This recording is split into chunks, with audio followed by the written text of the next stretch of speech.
Bonjour à toutes et à tous, j'espère que vous avez passé un très bon week-end et slalomé finalement entre les différents poissons d'avril.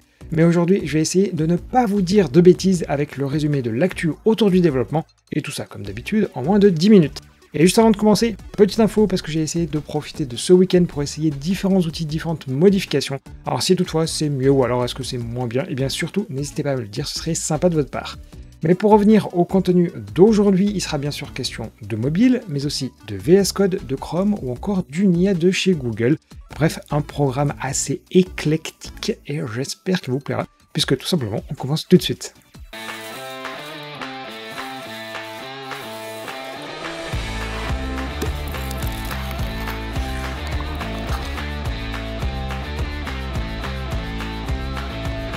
Pour commencer, je vais brièvement vous parler de la Chine car je trouve que trop peu de journalistes s'intéressent à ce qu'ils font, en tout cas en matière de logiciels. Et comme le dirait l'expression, il faut quand même se méfier de l'eau qui dort, car on s'est déjà fait avoir une première fois en délocalisant toute la partie fabrication chez eux, et donc il ne faudrait pas que ce soit le logiciel aussi. Mais plus précisément ici, Alibaba est une division qui offre notamment tout un service de cartographie appelé AMAP. Ils ont donc notamment une application mobile, et on apprend ici qu'ils vont bientôt proposer un service de navigation accessible, et par accessible, j'entends pour les personnes à mobilité réduite. En tant que tel, je vous avais déjà parlé il y a quelques mois d'une initiative similaire chez Baidu, et on a donc le deuxième acteur chinois qui propose la même chose.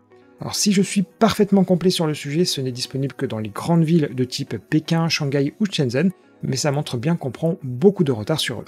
Car finalement, ni Google Maps, ni Apple Plan, ni n'importe qui en général, finalement ne propose ce type de service. Ça a toutefois l'air un peu moins abouti que la solution de Baidu qui expliquait éviter des tunnels ou alors des montées un peu trop élevées, mais c'est vraiment dommage qu'on n'ait pas des lois pour nous forcer ce genre d'initiative par chez nous. Allez, ensuite on revient sur la fameuse faille de l'apocalypse. Vous savez, c'est le problème dont je vous parlais la semaine dernière et qui permettait de recréer l'état précédent d'une image à cause d'une simple lettre manquante. Et juste pour rappel, il fallait donner le mode T pour truncate, qui consiste à dire qu'en cas de nouveau fichier, on supprime tout l'existant, car sinon ça ne faisait que réécrire par-dessus, et donc générer le fameux bug en question. Le problème, c'est que tout le code il n'est pas open source, et c'est donc difficile de savoir vraiment les origines. Mais c'était sans compter sur une développeuse qui s'est amusée à retrouver sur le bug tracker de Google un bug datant de 2019 et d'Android 10. Et justement, on voit quelqu'un de chez Google expliquer qu'il faut mettre ce fameux mode AT pour obtenir le résultat qu'il souhaite. Et ce que la développeuse souhaite ici pointer du doigt, c'est que ce bug a depuis été marqué comme obsolète, mais surtout que de ne pas documenter les changements d'API, eh bien on voit vers quoi ça peut nous mener, car l'ajout de cette lettre T, elle date d'Android Q, mais ça avait été mal expliqué. Donc je pense que vous avez compris le message aujourd'hui, eh bien il y a une nouvelle semaine qui commence, eh bien prenez des bonnes résolutions et documentez. On continue ensuite chez Apple car j'avais oublié de vous dire la semaine dernière que certes iOS 16.4 est sorti, mais une nouvelle version de Xcode l'est aussi, à savoir la 14.3. D'ailleurs, avant de continuer, pour rappel, le 25 avril, vous devrez forcément utiliser à minima Xcode 14.1 pour publier sur l'App Store. Mais bon, je reviens vite fait à Xcode 14.3 puisqu'il intègre Swift 5.8 et je vous avais déjà expliqué les nouveautés qu'il apporte comme l'annotation back deployed, au cas où je vous ai mis le lien vers la vidéo où je vous expliquais tout ça, mais aussi le lien dans la doc et dans la description. Mais si je tenais aussi à vous en parler, c'est qu'a priori il y a une régression sur React Native, et bon, le bug en question parle de la 0.66 alors que la dernière stable c'est 0.71, mais je tenais quand même tout de même à vous prévenir. Et pour refermer cette partie mobile, je vais évoquer deux infos plus généralistes. Tout d'abord, des statistiques de data.ai montrent qu'en 2022, le nombre d'heures jouées sont en hausse, tout comme les téléchargements des jeux. Par contre, l'argent dépensé, lui, est en baisse de 5%. Mais ce que l'on apprend plutôt pour nous développeurs, c'est qu'il y a eu bien moins de nouveaux jeux qui ont fait leur apparition, et on peut donc en déduire d'une part que ce sont les plus gros titres qui grappillent l'argent, et d'autre part qu'à force d'avoir dépensé beaucoup pour au final se prendre un mur, il y a beaucoup moins de têtes brûlées entre guillemets.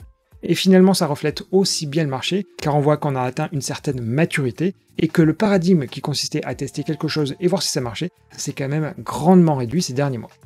Et l'autre info dont j'ai relativement du mal à vous donner des conclusions, c'est que le constructeur américain General Motors, qui possède les marques comme Chevrolet ou Cadillac, a annoncé qu'il allait totalement abandonner le support de CarPlay et d'Android Auto dès l'année prochaine. À la place, ils embarqueront Android Automotive, car pour rappel, Android Auto c'est en connectant son téléphone à la voiture, et Automotive c'est directement la voiture qui fait tourner l'OS. Ils justifient cette décision en indiquant que c'est pour offrir une expérience plus fluide, mais bon, pour être tout à fait honnête, en passant par CarPlay, en fait ils perdaient en quelque sorte les utilisateurs. A voir donc ce que ce mouvement va donner, mais c'est simplement pour vous signaler que si vous faites du CarPlay ou de l'Android Auto, eh bien le marché risque de se réduire, bon, déjà qui n'était pas super grand. Allez, on prend notre pause avec les actus en bref, et juste après ce sera les infos sur le dev plus généraliste. C'était attendu et Twitter a pour une fois respecté la date indiquée puisque l'algorithme de recommandation des tweets est désormais disponible en open source. Si vous avez quelques minutes devant vous, n'hésitez pas à lire les issues et pull requests qui regorgent de pépites. Sur un sujet très différent maintenant, les téléphones avec un Linux sont certes peu nombreux mais existent. Côté interface graphique, KDE en version mobile poursuit sa migration vers Qt6 et KDE Frameworks 6 avec une première sortie prévue pour le mois prochain. Une faille de sécurité a été découverte dans le protocole de la Wi-Fi. Et non, le Wi-Fi bien sûr, faille qui permet potentiellement d'intercepter le trafic réseau. La recommandation est d'utiliser le TLS, mais cela touche quand même Linux, FreeBSD, Android ou encore iOS. Martin Cooper, surnommé le père du téléphone cellulaire, se dit dévasté à l'idée de voir aujourd'hui autant de personnes utiliser des téléphones et préférait plutôt les voir lever les yeux sur ceux qui les entourent. Vous avez donc écouté le grand sage et vous savez ce qu'il vous reste à faire. Et enfin, s'il vous reste un BlackBerry, ne le jetez surtout pas car des bidouilleurs se sont amusés à réutiliser le clavier du Q20 pour l'utiliser sur des ordinateurs, et le trackpad est même reconnu en tant que souris. On reprend par une mauvaise nouvelle car l'autorité de la concurrence anglaise voulait enquêter sur les pratiques d'Apple et de Google sur les navigateurs mobiles, et plus particulièrement le fait qu'Apple verrouille WebKit sur iOS. Mais le problème, c'est que la CMA a mis trop de temps à ouvrir son enquête et le tribunal d'appel a forcé la fermeture de ce dossier. Pour l'heure, on ne sait pas si la CMA va essayer de faire casser cette décision, mais c'est vraiment dommage que pour des raisons purement techniques, ce type d'enquête ne puisse pas avoir lieu. Et bon, pour se réconforter, il reste tout de même le Digital Market Act en Europe. Et allez vite, on ressort de cet aspect juridique pour mettre les projecteurs sur Google. Et tout d'abord, il y a la fin du manifeste V2 qui devait avoir lieu il y a quelques mois, et Google avait finalement mis en pause sa deadline, car la V3 n'apportait pas 100% des fonctionnalités de la V2. Et l'information, c'est que Google vient à nouveau de communiquer sur le sujet, en disant qu'il n'avait justement aucune info à donner sur une nouvelle deadline, mais qu'à minima un délai de 6 mois serait donné. Et bon, je vous parle de Manifest V2 ou de Manifest V3 et peut-être que ça vous dit rien, et en fait ça concerne des extensions pour Chromium, et par voie de conséquence en fait tous les navigateurs qui sont basés dessus, typiquement Edge. Et dans cette fameuse V3, Google a mis en place de nombreuses limitations pour les bloqueurs de pub de type AdBlock qui empêchent de reproduire le comportement actuel. Et pour être plus précis sur cette pause indéfinie de la migration vers la V3, ils annoncent avoir déjà modifié la taille du Session Storage de 1 à 10 MB, ou encore avoir amélioré les API sur les services workers. Mais ils continuent de dire qu'ils écoutent les retours, et implicitement ils se font la leçon à eux-mêmes, car c'est bien beau de vouloir passer en force, mais si vous n'écoutez personne, eh bien à un moment ça casse. Bien sûr ici, on ne va faire aucun parallèle avec la vie courante.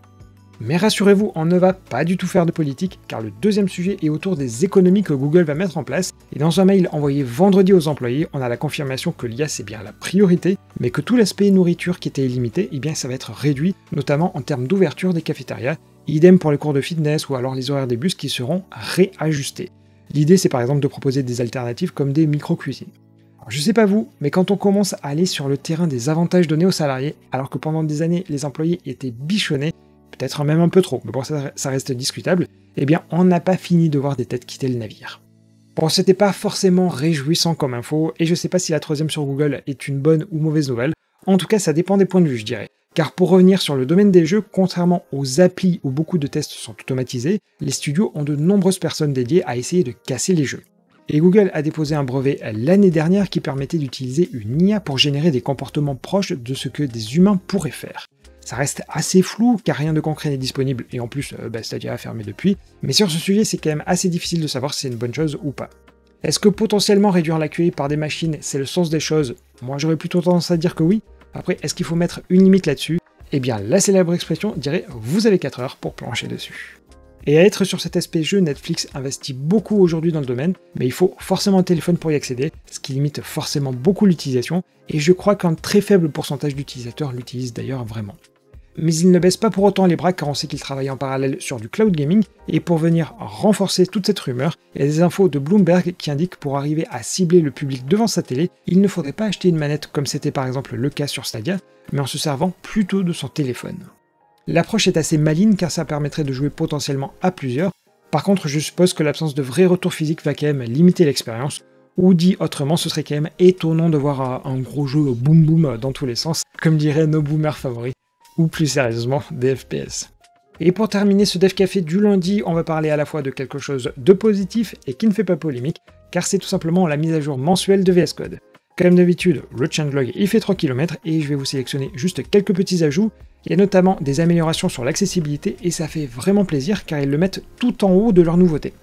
Ensuite, un truc ultra bête mais tellement pratique si votre code est hébergé sur GitHub, vous pouvez sélectionner la portion de code que vous souhaitez et il va vous donner l'URL vers le repo et le fichier en question. Alors certes, ça nécessite une extension en plus, mais c'est le genre de petite chose qui fait gagner pas mal de temps. Bon, en fait, il n'y a pas vraiment de choses très intéressantes en plus de ça, et bon, du coup, rendez-vous le mois prochain. Et voilà, c'était tout pour cet épisode de Dev Café. N'hésitez pas à faire le petit like si vous avez aimé, et aussi à me dire si en termes de qualité audio, vous avez noté peut-être des petits changements, parce que j'ai utilisé cette fois-ci Nvidia Broadcast à la place. Et voilà, sur ce, passez un bon jour au Richard aujourd'hui, et moi je vous donne rendez-vous comme d'habitude demain, même heure et même endroit. Bonne journée à tous.